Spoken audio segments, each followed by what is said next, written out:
అప్పుల బాధలు వెంటాడుతున్నాయా? అయితే 6 JVR వారి జాతిరత్నాలు ధరించండి. అందరికీ నమస్కారం. వెల్కమ్ టు మనం టీవీ. నేను మీ పవన్ బెస్వాడ. మాతో పాటు అడ్వకేట్ రజనీ గారు ఉన్నారు. మేడంతో మాట్లాడదాం. మేడం నమస్కారం. నమస్తే. ఏపీలో తెనాలిలో నిన్న పోలీసులు మైనార్టీ దళిత యువకుల్ని కూర్చోబెట్టి చితకబాదినటువంటి ఒక వీడియో సోషల్ మీడియాలో వైరల్గా మారిన విషయం ఇప్పటికే మీ దృష్టి కూడా వచ్చి ఉంటుంది.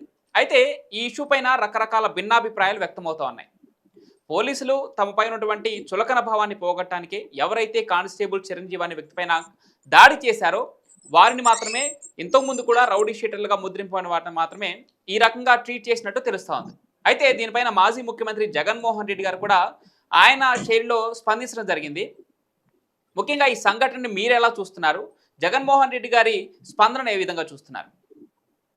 నమస్తే అండి. ముఖ్యంగా లా అండ్ ఆర్డర్ ని పరిరక్షించవలసినటువంటి పోలీసులు వారివి కూడా ప్రాణాలే. మీకు గుర్తుపెట్టుకోండి, గతంలో ఒక డాక్టర్ గారు కరోనా టైంలో మాకు మాస్కులు లేకపోతే ఎలాగా, మేము ఒకళ్ళ ప్రాణాలను కాపాడే వాళ్ళం, మావి ప్రాణాలు కాదా? అప్పట్లో N95 మాస్కులు ఏవో ఉండేవండి, అవి చాలా కాస్ట్లీ అన్నమాట. తర్వాత అవి రేర్ గా దొరుకుతున్నాయి. పాపం వాళ్ళు బాగా పేషెంట్స్ కి బాగా దగ్గరగా ఉండి ట్రీట్మెంట్ ఇవ్వాలి కదా. సో మనమన్నా బంధువులమన్నా దూరం నుంచి అంతా బాగున్నారా, జాగ్రత్త జాగ్రత్త, ఏం టెన్షన్ పడకంటాం. కానీ డాక్టర్ అలా దగ్గరకు వచ్చి ఇంజెక్షన్ చేసి దగ్గరకు వచ్చి చూసి, సో వాళ్ళ ప్రాణాలు రక్షించుకోవడానికి వాళ్ళకి మాస్క్ చాలా అవసరం అని ప్రశ్నించినందుకు ఒక డాక్టర్ గారిని నడి రోడ్డు మీద చొక్కాలు లేకుండా లాగుతో కూర్చోబెట్టి ఆటోలో తరలిచ్చి చుట్టూ దుండగుల్లాగా వ్యాపించినటువంటి పోలీసులు. మీకు గుర్తుండే ఉండాలి, ఆ వీడియో ప్లేబ్యాక్ చేయండి. గత ముఖ్యమంత్రి గారు చూస్తారు. ప్రాణాలు కాపాడే డాక్టర్ ని మోకాళ్ల మీద చొక్కాలు లేకుండా నడి రోడ్డు మీద కూర్చోబెట్టి చుట్టూ పోలీసులు చుట్టుముట్టించినటువంటి గత ముఖ్యమంత్రి గారు ఇప్పుడు వీరు గంజాయి సేవించినటువంటి దుండగులు. వీరు అదే టైంలో ఒక కానిస్టేబుల్ చిరంజీవి గారు కాబట్టి వారి ప్రాణాన్ని కబుల నుంచి అదే ఒక పెళ్లిగాని పిల్ల, అదే ఒక చిన్న పిల్ల, అదే ఒక వివాహిత, అదే ఒక వృద్ధురాలైతే ఆన్ స్పాట్ లో ఈ గంజాయి సేవించిన వాళ్ళ దెబ్బకి చచ్చిపోయి ఉండేది. సో ఇలాంటి మారణ హోమం చేసేటటువంటి ఇలాంటి దుండగులకి నడి రోడ్డు మీద చర్య తీసుకున్న తప్పులేదు, కానీ ప్రాణాలను కాపాడిన డాక్టర్ ప్రశ్నించినందుకు ఒక దళితుడని కూడా చూడకుండా తమరు నడి రోడ్డు మీద కూర్చోబెట్టిన దృశ్యం మాకు గుర్తుంది. అదే పార్టీ మీద అభిమానం ఎంతలా ఉంటుందంటే, తెలుగుదేశం కార్యకర్తలకి పసుపు కలర్ టీషర్ట్లు వేసుకొని సైకిల్ మీద పాదయాత్ర చేస్తున్న వాళ్ళని చొక్కాలు ఇప్పించి చేతిలో పెట్టి నడి రోడ్డు మీద కూర్చోబెట్టిన దృశ్యం మాకు గుర్తుంది. వాళ్ళని దుండగులు కాదు, వాళ్ళని చొక్కాలు ఇప్పించి రోడ్డు మీద నుంచోబెట్టడానికి పాపం కదా. హారన్ కొట్టాడని ఆర్టీసీ డ్రైవర్ ని నడి రోడ్డు మీద కుళ్ళ పొడుస్తూ ఆ వీడియో పబ్లిక్ లో వదిలేరు చూడండి, మేమేమైనా చేయగలమని. అది దారుణం. ఇలాగ సొసైటీకి మంచి చేసే వాళ్ళని, డాక్టర్లని, పాపం ఆర్టీసీ డ్రైవర్లని, లేకపోతే పాపం తెలుగుదేశం అభిమాన కార్యకర్తల్ని, సమాజాన్ని ఇబ్బంది పెట్టిన మీలాంటి వారు ఈ రోజు ఒక పోలీసు వారు ఒక దుండగులని, ఒక గంజాయి సేవించిన వారిని, గతంలో ఎన్నో కేసుల్లో ముద్దాయిగా ఉన్న రౌడీ షీటర్లని మీరు పోలీసు ఓడి మీద చెయ్యేస్తారా? సాధారణ పౌరులను ఇబ్బంది పెడతారా? మీరు గంజాయి సేవించి మారణ హోమాలు చేస్తారా అంటూ కుళ్ళ పడవడంలో కొద్దో గొప్ప తప్పున్నా తప్పు లేకపోయినా అది సామాజిక ధర్మమేమో, కానీ మీరు చేసిన దానికంటే 100 రెట్లు ఇది కరెక్ట్ అయింది.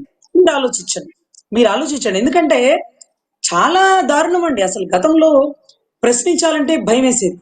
ఇప్పుడు పోలీసు వాడిని సప్త సముద్రాలు దాటిస్తా, అక్కడి నుంచి లాక్కొస్తా, రిటైర్ అయినా వదలను, మీకు బట్టలు ఎప్పదీస్తా అన్నటువంటి గౌరవ మాజీ ముఖ్యమంత్రి గారి కంటే పోలీసోడి కాళ్ళ పట్టుకొని ఒక రౌడీ షీటర్ అతని మీద దాడి చేస్తే దానికి రిప్లై ఇలా ఇవ్వడంలో తప్పు లేదేమో, ఐ డోంట్ నో, తప్పు లేదేమో. కానీ మీ అంత అరాచకం లేదండి బాబు. దళితుల అంటే గంజాయి సేవించి బ్లేడ్ బ్యాచ్ దళితుల, రౌడీ షీటర్లు దళితుల. అరే తప్పు చేసినోడికి కులం ఏంటి, మతం ఏంటి, పార్టీ ఏంటి?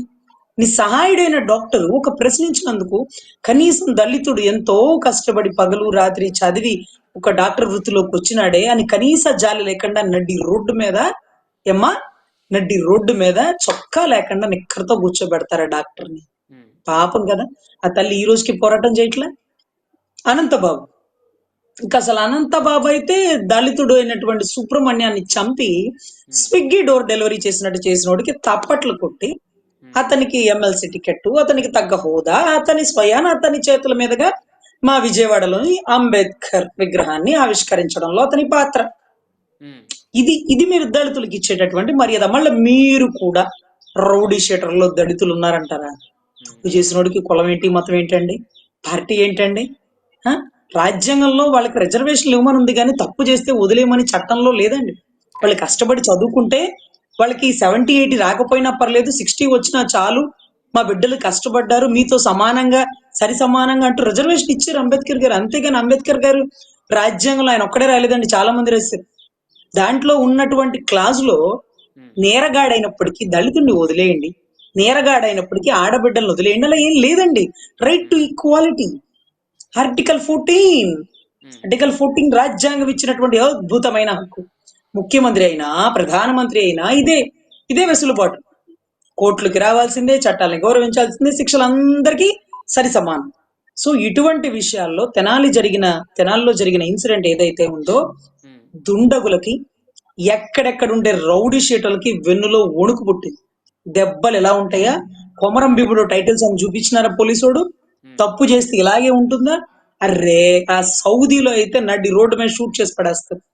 సౌదీ చట్టాలు అంత బలంగా ఉన్నాయి, మన చట్టాలు ఇంత బలహీనంగా ఉన్నాయి. కాబట్టి ఈ రోజు రాజకీయ నాయకులు, తప్పు చేసిన వాళ్ళు, రౌడీ షీటర్లు, కబ్జాదారులు, ల్యాండ్ శాండ్ వైన్ అని పంచుకున్న వాళ్ళు అందరూ తప్పించుకుంటున్నారు. అదే నాడి రోడ్డు మీద అందరూ చూస్తుండగానే శిక్ష అంటే గజ గజ గజ గజ చూస్తున్న వాళ్ళకి భయం కలిగేది. సో ఈ ఇన్సిడెంట్ తర్వాత ఆల్మోస్ట్ అండి మా గుంటూరు, విజయవాడ పరిసర ప్రాంతాల్లో చాలా మంది రౌడీ షీటర్లు, దుండగులకు కూడా వెన్నులో వణుకు పుట్టిందన్న విషయం అయితే బయటికి తెలిసిందండి. ఇక్కడ జగన్మోహన్ రెడ్డి గారు కేవలం ఆ యువకుల గురించి మాత్రమే ప్రస్తావించడం, ఎవరైతే ఆ యువకులు ఎవరి మీద అయితే దాడి చేశారో వాళ్ళు పోలీస్ అధికారి ఉండటం, ముఖ్యంగా కానిస్టేబుల్ చిరంజీవి గారి గురించి ఒక మాట కూడా మాట్లాడకపోవటాన్ని ఎలా చూడాలి మేడం?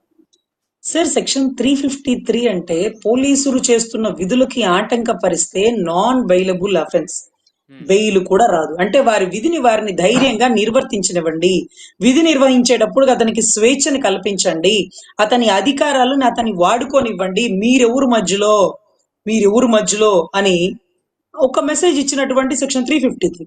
మరి వీరెవరు మధ్యలో?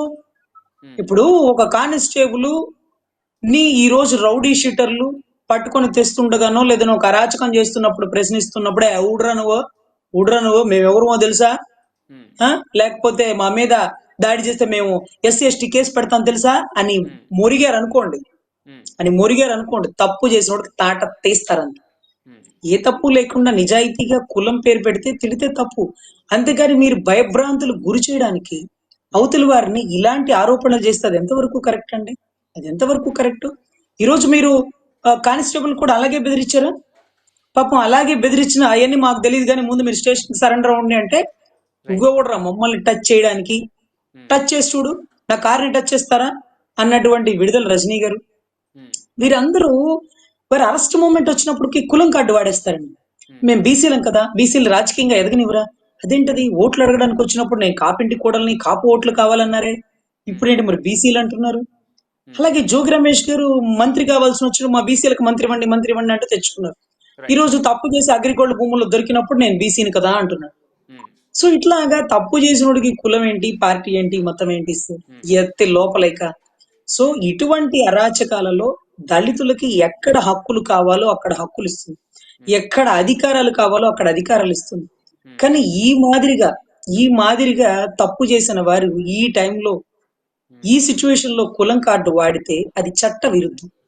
రైట్ టు ఈక్వాలిటీ ప్రకారం తప్పు చేసిన వారు ఎంతటి వారైనా, వారు రాజకీయ నాయకులైనా, లేకపోతే వారు బాగా డబ్బున్న వారైనా, వారు సాధారణ పౌరులైనా, వారు దళితులైనా, వారు ఆడవాళ్ళైనా, మగవాళ్ళైనా, అటు ఇటు కాని వాళ్ళైనా రైట్ టు ఈక్వాలిటీ ఉంది. కాబట్టి సో చట్టం అందరికీ సమానం అండి. Right. Thank you so much madam. Thank you so much for your valuable. నమస్తే.